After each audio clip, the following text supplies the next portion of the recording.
자, 이번 강의는요, 이어서 진행하도록 하겠습니다.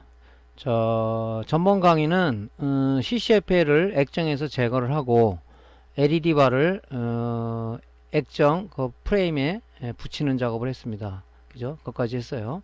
자, 이제 했으면은 결합하기 전에 AD보드의 인버터 파트를 제거를 하고 그 위에다가 컨버터를 얹었죠. 그죠?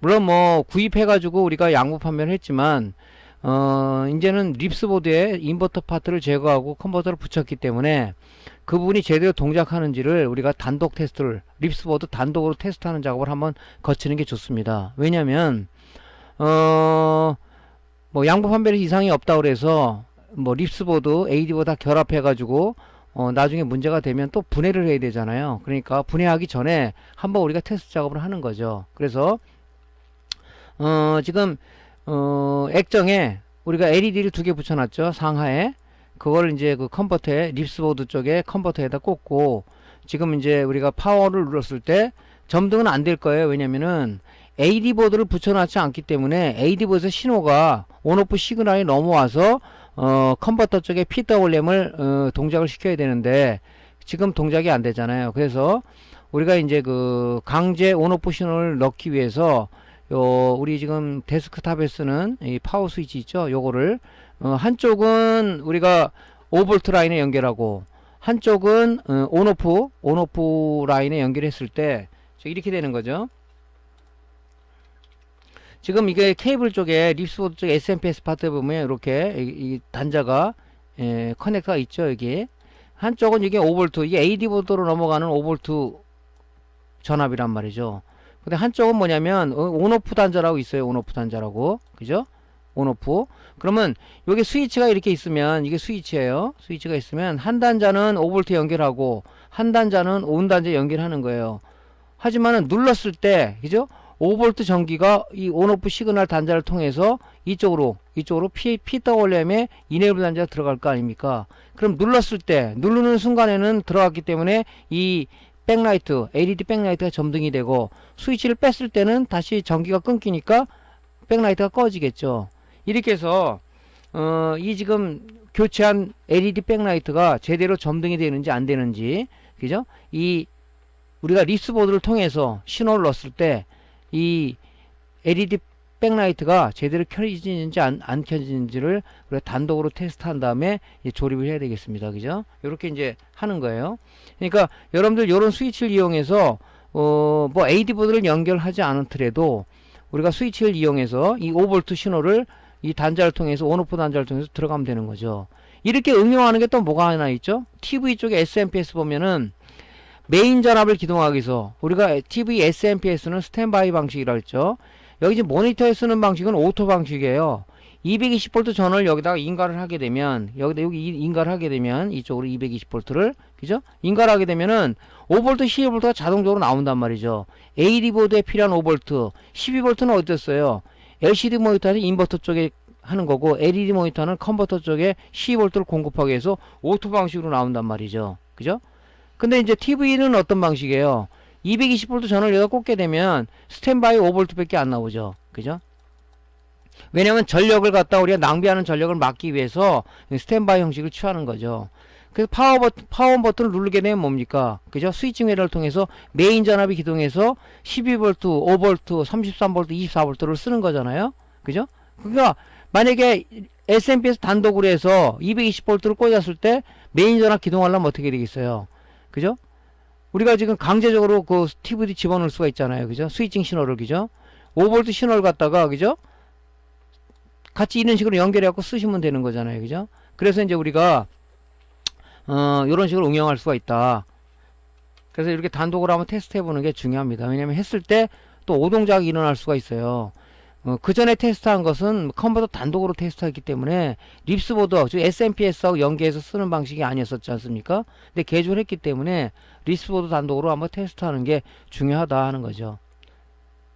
그래서 강제 온오프는 이제 여기다가 달아서 이렇게 연결해 갖고 이제 하는 거죠. 그죠?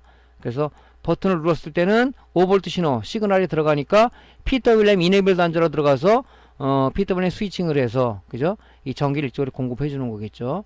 뺐을 때는 뭡니까? 신호가 안 들으니까 이 백라이트가 꺼져야 되겠죠. 자, 한번 동영상을 한번 볼게요. 자, 220V 인간하고요. 자, 눌렀어요. 신호가 들어갔죠? PWM 동작을 하는 겁니다. 이네이블 들어가니까 뺐어요. 이네이블 신호가 끊기니까 PWM 동작 안 되는 거죠. 자, 누르면 동작이 되고 누르면 안 되고 해서 지금 우리가 개조한 이 립스보드 쪽은 우리가 정상이다. 이렇게 이제 판정하면 되겠죠. 예. CCFR 방식에 비해서 LED로 바꾸면요, 좀 화질 자체가 좀 더 좋고, 뭐, 괜찮아요. 그죠? 그래서 이제 우리가 이런 이제 개조 작업을 하게 되면은, 단계별, 제가 이제 강의를 쭉 단계별로 쭉 해드린 이유가, 물론 뭐 잘하는 사람은 관계가 없겠죠. 하지만 입문하시는 분이나 아니면 취미로 하시는 분들은 이런 단계를 거쳐서 수리를 하면 어떻겠는가 하는 제 그 수리의 경험, 나름대로 조금의 노하우를 여러분들한테 이렇게 이제 알려드리는 거죠. 물론 이 방법 말고도 여러분들 더 좋은 방법이 있다 그러면 그 나름대로 개선해서 하게 되겠지만 쭉 이런 방법을 하다 보니까 뭐 다시 케이스를 재뜯어야 되고 하는 그런 불편함이 없더라 이거죠. 그전에는 뭐 개조를 하거나 하면 무조건 조립을 해가지고 완전하게 케이스까지 다 닫고 받침대까지 달아서 테스트를 하다 보니까 이상 작성돼 다 또 뜯어야 돼요. 그러면 바쁜 시간에 그만큼의 작업 공수를 우리가 까먹을 수가 있다. 그죠? 그래서 이런 단계를 여러분들이 하되 더 좋은 방법이 있으면 여러분들이 개선해서 했으면 좋겠다 하는 얘기죠. 자, 인데는 뭡니까? 립스보드 개조한 게 다 됐으니까 이제 결합을 해야 되겠죠? 그죠? 결합을 해야 될 것 같습니다. 자, 그러면은 이제 결합을 하는 거예요. 그죠? 결합을.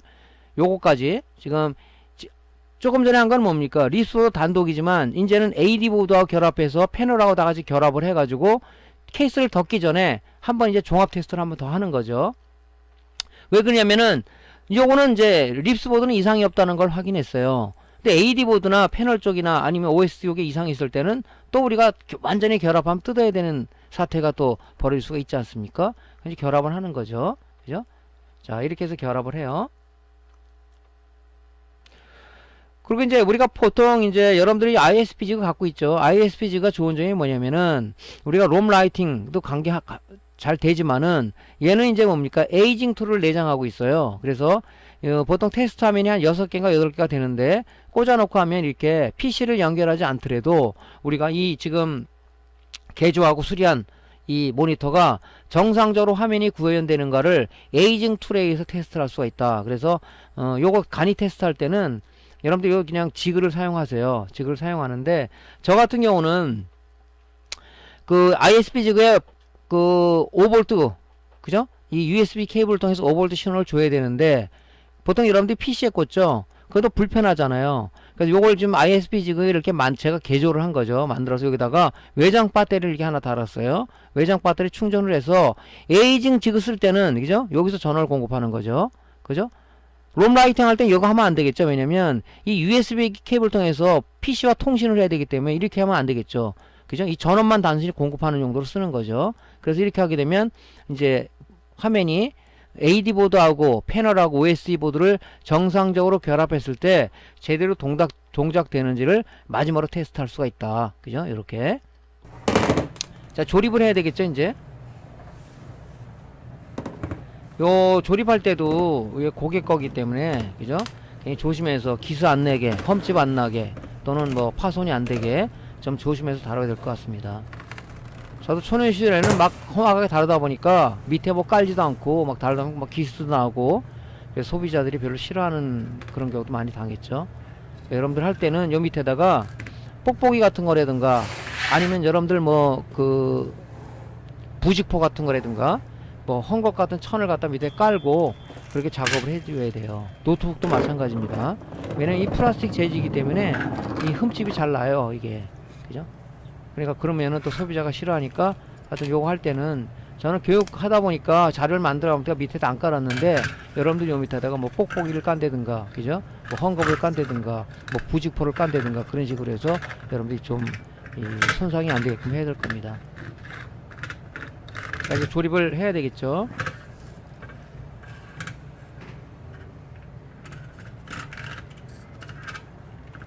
원칙적인 조립할 때는 여기다가 이제 그 손목에 어스를 차고 해줘야 되는데 우리 사람 몸에는 정전기가 흘러요. 그래서 이런 걸 함부로 만지면은 정전기로 해서 칩 손상될 수 있으니까 이런 거 할 때는 있지 않습니까? 쇠 같은 데다 손을 한번 방전시킨 다음에 몸에 있는 정전기를 방전시킨 다음에 하는 것도 좋은 방법이죠.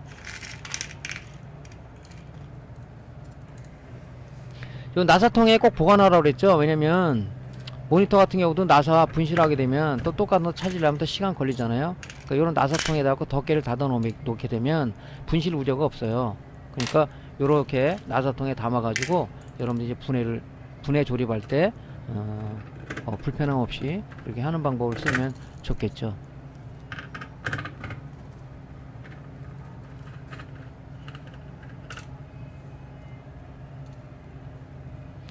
자, 뭐 이렇게 해서 조립을 하시고요.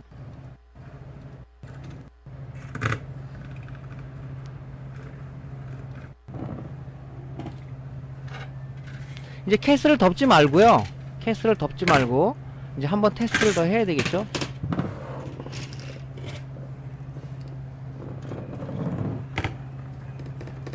자, 이렇게 덮습니다. 다 케이블을 꽂고요.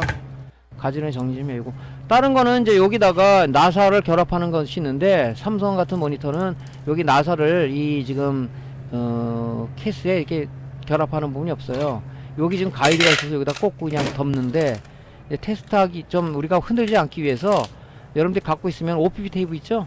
그런 걸 이렇게 발라서 결합하면 흔들리지 않겠죠. 결합할 때 이것도 좀 하나의 방법이죠. 이렇게 뭐 이게 없으면 알루미늄 테이프 많이 가지고 있죠. 그걸 이렇게 양쪽에 붙여 가지고 덮개를 닫아 놓으면 조립할 때도 안 흔들리잖아요. 그죠? 요거 이제 간이 테스트하기 위해서 제가 양쪽에 테이프를 붙인 겁니다. 요 케이블 꽂을 때도 여기 마크한 데도 이게 앞면이 어떤 쪽인지를 그렇게 여러분들이 표시해 놓으라 그랬죠. 거꾸로 꽂으면 뭡니까? 뭐 타이밍 컨트롤가 나갈 수 있으니까 그런 식으로 해서 일단은 흔들리지 않게 한 다음에 이제 간이 테스트를 하는 거죠.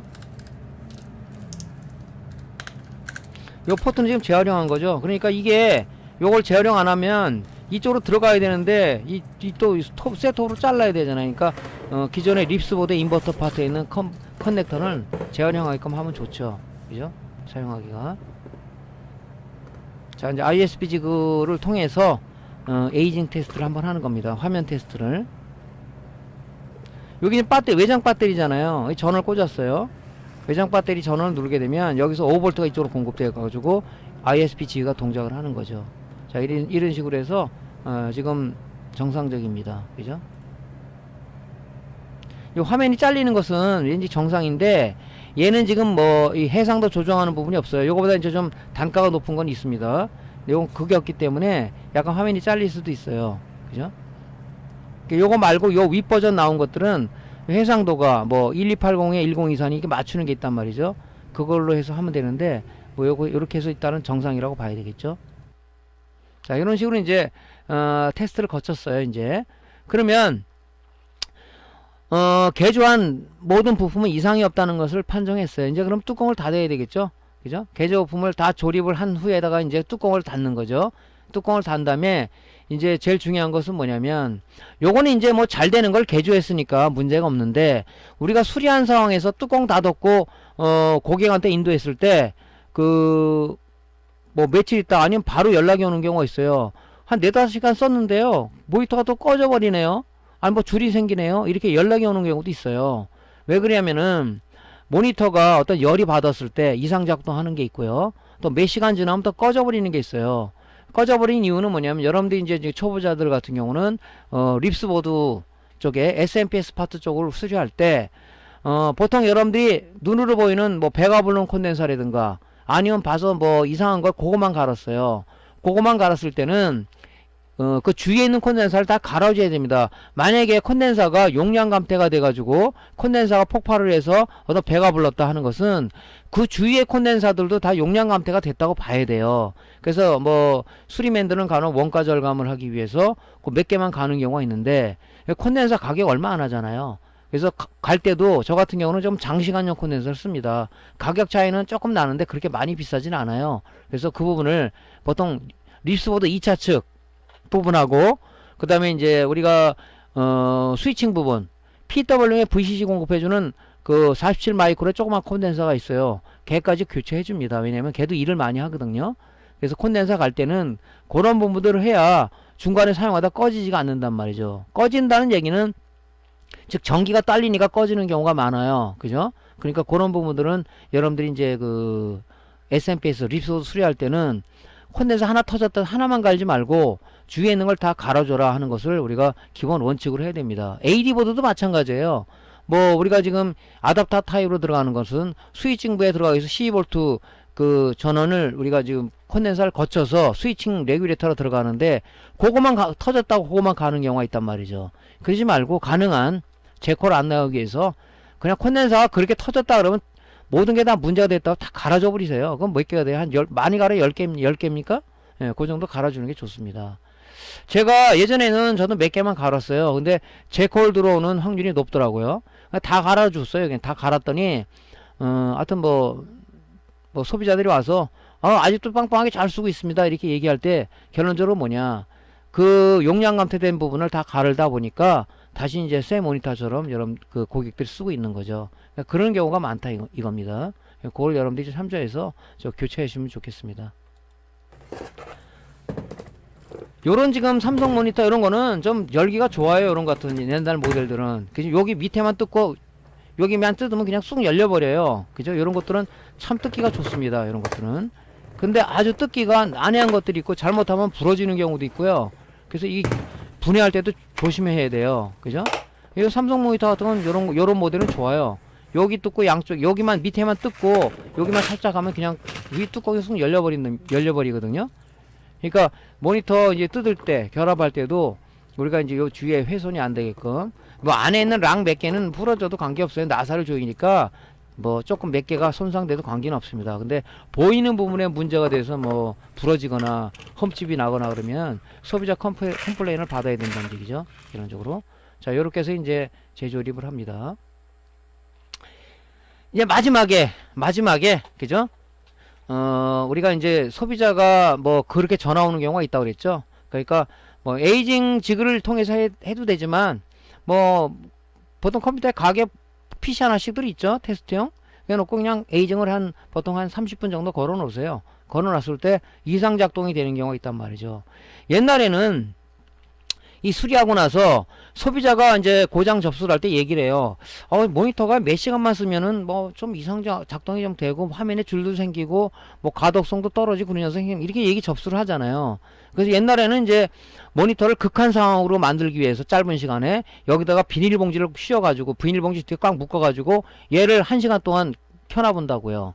열이 받았을 때 뭐 스케일러라든가 티콘이라든가 뭐 이런 부품들이 열받으면 이상 작동되는 것들이 있거든요. 그걸 보기 위해서 옛날에 뭐 봉지 신공이다 그렇게 얘기도 하고 그랬는데 그렇게 하고 했는데 뭐 요즘은 이제 소자가 많이 발달되고 또 아무래도 이제 그 소자에 방열하기 위해서 히트싱크 붙어진 제품도 많고 그래서 옛날에 비해서 그런 건 없는데 그래서 극한의 상황을 주기 위해서 테스트할 때 에이징 걸 때 아예 그렇게 봉지를 뒤집어 씌워서 그렇게 작업한 경우도 있었습니다. 근데 요즘은 뭐 그렇게는 안 하죠.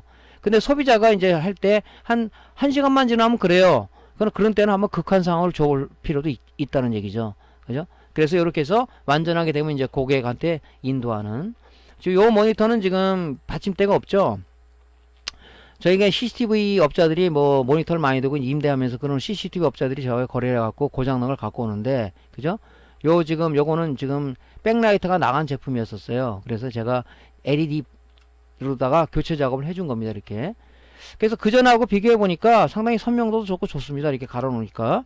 여러분들이 이제 이런 거 들어오게 되면, 그죠? 들어오게 되면, 만약에 백라이트 분량이다 그러면 어차피 여러분들이 CCFL을 주말에 해야 되잖아요. 근데 요즘은 이제 CCFL보다는 이제 LED 쪽으로 가니까 LED 바를 구해서 이렇게 개조, 지금 저같이 하는 방식으로 개조를 하게 되면 소비자들이 굉장히 좋아하죠. 비용을 좀 더 청구할 수는 있어요. 왜냐면 소비자들이 인식이 LCD 모니터보다 LED 모니터 비싸다는 것을 알고 계시더라고요. 그러니까 뭐 요즘은 모니터 가격이 많이 내려서 뭐 그런 부분도 있지만은 보통 이제 좀 컴퓨터 잘 모르시는 또 이런 분들은 아무래도 LED 모니터가 좋다는 것을 알아요. 그러니까 또 비용 청구를 좀 더 하더라도 아예 그 CCFL이 고장 났다 그런 경우들은 아예 LED로 가시는 게 좋겠죠.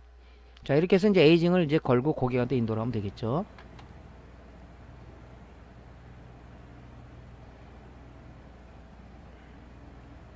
자, 이런 식으로 이제 뭐 띄워놓고, 익스플로도 하나 띄워가지고, 그죠? 좀 이렇게 부하를 좀 줘보는 거죠, 얘한테. 그래서 이상이 없다. 그죠? 이상이 없다. 이제 고객한테 드리면 되겠죠. 자, 요렇게 해서 이제 우리가 그 LCD 모니터에서 LED 모니터로 개조를 한 후에 완벽하게 그 고객한테 인도하기 전까지 에이징 타임까지 가진 작업입니다. 자, 우리가 마지막에 해야 될 건 뭐 있어요? 지금 전에도 말씀드렸지만은 소비자가 고장 접수한 모니터에 대해서 우리가 그 폼웨어 있잖아요. MCU에 들어있는 폼웨어를 반드시 내 PC에 카피해 놓는 작업을 해 주셔야 돼요. 왜냐면은 전에도 말씀드렸지만은 우리가 데스크탑 메인보드는 제조사에서 폼웨어를 공개를 해요. 그 제조사 웹사이트에. 근데 노트북이라든가 TV라든가 모니터 쪽은 폼웨어 공개를 안 합니다.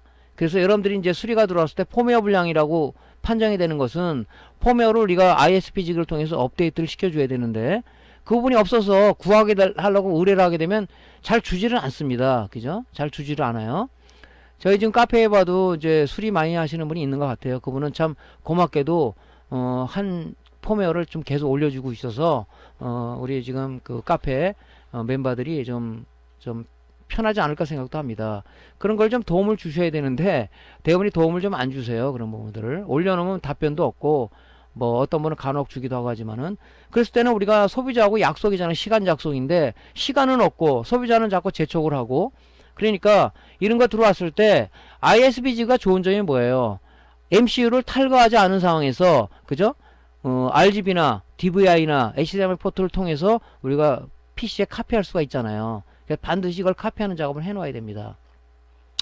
자, 그래서 우리가 이제 PC에 폴더를 만들더라도 일단 여러분들이 이제 바이오스라는 폴더를 하나 만들고 요 안에 이제 이렇게 저는 만들어 놨어요. 메인보드 롬 파일, 그 다음에 뭐 모니터 롬 파일, TV 롬 파일, 메모리 롬 파일 해갖고 만들어 놓고 이 모니터를 하면 모니터 롬 파일에 메이커별로 있어요. 삼성, LG 이런 식으로 만들어 가지고 거기다가 만약 삼성이다 그러면 삼성 폴더를 만들어서 그러니까 대분류, 중분류, 소분류를 만들어 놓는 거죠. 거기다가 모델명 폴더를 만들어서 그 안에다가 이제 여러분들이 롬 파일을 그 세이브 해 놓으면 되겠죠. 저장해 놓으면. 자, 여기는 지금 이렇게 놨죠. 자, 모니터 롬 파일이 삼성 거에 지금 삼성 거 지금 개조된 거 아닙니까? 그 모델이 지금 T220G라는 모델이에요. 폴더를 만들어서 요 안에다가 중요한 것은 롬 파일만 카피하면 안 돼요. 지금 우리 모니터 뒤에 보면 네임플레이트 명판이 있어요. 이 모니터는 언제 생산했고 모델명이 뭐고 뭐 있어요. 그 명판을 하나 카피해 그 사진을 찍어 놓으시고 AD 보드 있잖아요. AD 보드. AD 보드가 똑같은 모델이라도 상이한 게 들어갈 경우도 있습니다. 이게. 그죠? 있어요. 그러니까 이 사진을 좀 선명하게 찍어 가지고 나중에 이 똑같은 모델이 들어왔을 때 우리가 롬 파일을 리드하기 전에 이 해당 폴더에 가서 이 모델의 AD 보드를 한번 그 수리 접수된 AD 보드 비교를 해보는 거예요. 아, 같은 모델이라면 집어넣어도 되겠죠. 그죠? 그래서 이렇게 항상 우리가 철칙이 뭐냐면 명판하고 AD 보드 사진을 좀 크게 조그맣게 찍지 말고 보통 우리가 그 스마트폰으로 찍으면은 해상도 상당히 좋습니다. 그냥 원본을 그냥 저장해 버리세요. 용량이 그렇게 크지 않으니까. 이렇게 해서 이제 폴더를 만드시면은 좋겠죠. 자, 그 다음에 뭐냐면 요렇게 찍는 거예요. 이렇게 잘 보이죠? 여기도 좀 잘 보입니다. 이렇게. 그래서 이렇게 좀 찍어놔야 비교해서, 그죠? 같은 모델이다 해가지고 쓸 수가 있겠죠. 자, 그러면 이제 우리가 ISPG를 이용해서 이제 폼웨어를 써야 되는데, 폼웨어를 이제 우리가 기록을 해야 되는데, PC에. IS 프로그램은 보통 뭐 쓰는 게 많잖아요, 버튼이. 그죠? 오토 ISP, 우리가 보통 이제 오토 ISPG 요거 할 때 쓰죠. 스마트 아이덴티티는 이거 EP롬 할 때 쓰는 건데 지금 잘 안 사용하고 있고 오토 ISPG 읽을 때 저장할 때 내 PC에 있는 어떤 뭡니까 그 폼웨어를 불러올 때 그다음에 불러온 파일을 고장 접수된 PC에 MCU에 업데이트 할 때 이 라이트라는 이 버튼을 쓰죠. 오늘은 뭡니까 오토 ISPG가 하고 리드한 다음에 그죠? 우리가 접수된 고장 수리한 어떤 모니터를 내 컴퓨터에 카피하는 거니까 오토 ISPG를 누르고 리드 해갖고 자 읽으면 뭡니까 내 PC에 저장하는 요 세 개 버튼을 쓸 겁니다.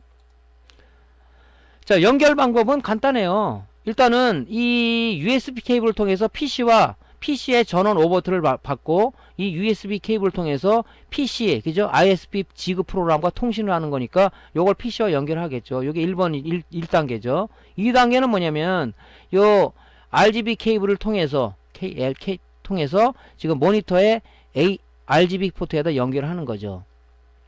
근데 모니터에는 전원이 반드시 들어가 있어야 되겠죠. 전원이 안 들어가는 상황이 꽂고 왜 안 됩니까 하시는 분도 있어요. 아니죠. 전원이 들어가서 그죠? 이 MCU 쪽에 전원이 공급돼야 되잖아요. 그러니까 이 전원이 공급돼야 됩니다. 이렇게 PC와 연결하고 ISP 지구와 모니터 간 케이블을 연결하고 그 다음에 뭐 우리가 아답터 타입은 그죠?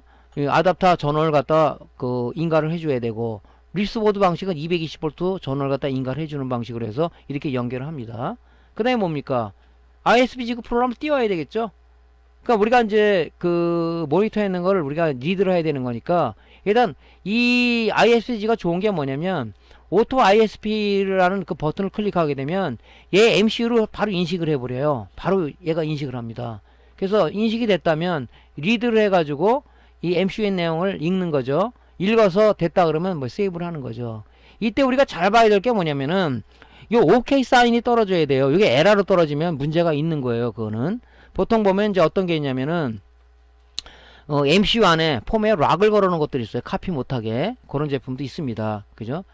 요즘 요 근래도 좀 있는 것 같은데 그런 것들은 카피를 못해요. 방법이 없잖아요. 그죠? 은행 통장에 비밀번호를 걸으면 우리 그 통장 그 안에 있는 내용 우리 잔고 확인할 수 있어요? 없잖아요. 그죠? 그런 거나 마찬가지로 락이 걸려있는 제품도 있어요. TV도 마찬가지고 모니터도 마찬가지고 간혹 메인보드도 그렇습니다. 노트북도 그런 게 있고요.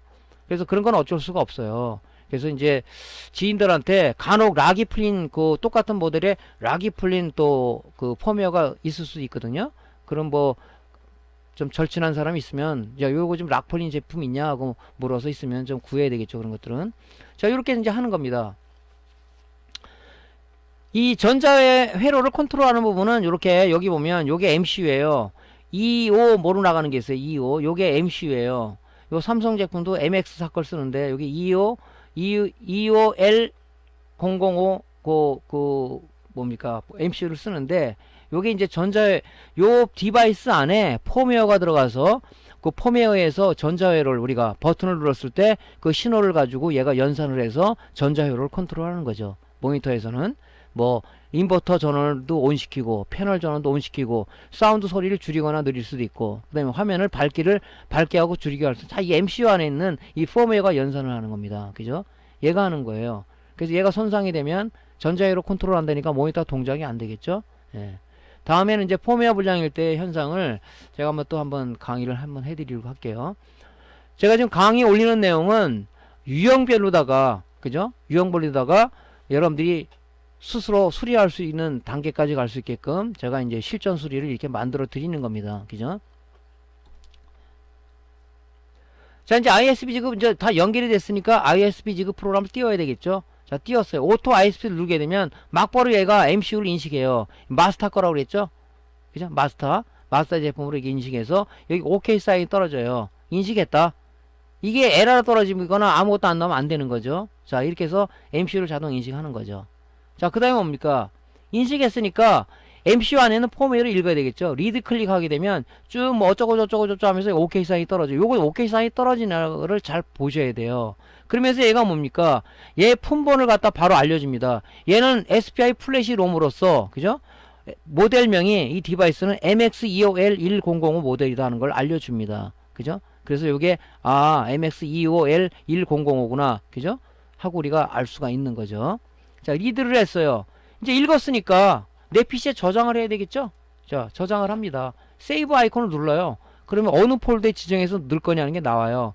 우리 모니터 파일 안에 삼성 폴더 안에 T20G라는 폴더를 하나 만들어 놨죠? 거기다가 이제 폴더를 클릭해서 이 안에다가 뭐 모니터 롬 파일 해도 되고 T20G 해도 되고 왜냐면 폴더가 T20G니까 뭐 파일명을 똑같이 갈 필요는 사실 없죠. 롬 파일 한다든가 그러면 되죠. 그러면 이제 요것이 요 안에 저장이 되죠. 그죠? 요런 식으로 이제 그 우리가 해당 모델에 대해서 롬 파일을 확보하는 작업입니다.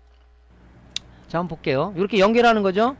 모니터 USB 케이블 본체에 연결하고 요 케이블을 모니터에 연결해서 전원을 넣게 돼서 오토 ISP를 클릭하게 되면 뭡니까? 바로 인식을 했죠. 마스터 제품이라는 거. 그럼 뭡니까? 이제 리드 버튼을 눌러야 되겠죠? 그러면 MCU 안에는 그 포맷을 쭉 읽어요. 읽어서 조금 있으면 OK 사인이 떨어집니다. 그죠? 뭐 버리파잉 해가지고 뭐 맞는지 틀리는지 비교 분석을 해서 그렇게 프로그램이 돼 있겠죠. 다 되면 OK 사인이 딱 떨어졌죠. 그죠? 떨어졌어요. 그러면 난 다 읽었다. 문제 없다. 파일이. 그럼 뭡니까? 우리가 세이브 버튼을 눌러요. 세이브 버튼을. 세이브 버튼 누르게 되면 폴더가 어디냐?